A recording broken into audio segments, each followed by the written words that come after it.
Aloka draugužiai, su jumis sveikinasi Ryčka, čia yra Pasigamink Pas ir iškart noriu pasveikinti visus su vasara, o abiturientus su egzaminais.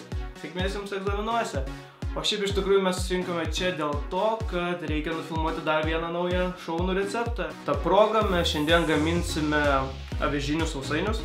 Tai gan labai paprastas ir skanus receptas ir ko gero vienas iš sveikesnių.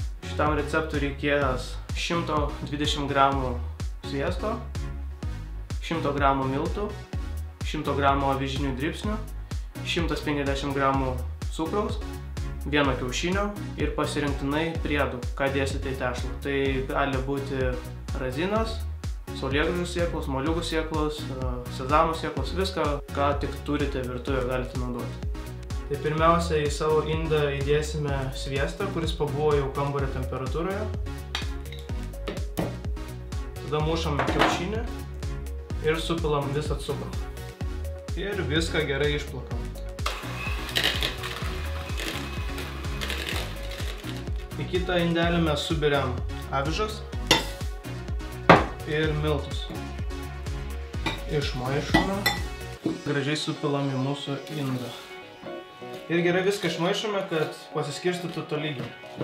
Ir iš karto galim sudėti mūsų razinas ir saulėgrąžų sėklas. Ir užbaigiam visą maišymą, kad masė gautųsi tokia kietokia, kad galėtume formuoti sausainius. Įkaitinam orkaitę iki 180 laipsnių.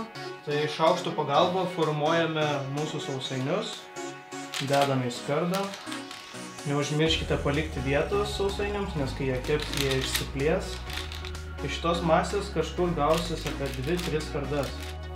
Kepsime kažkur 15-20 minučių.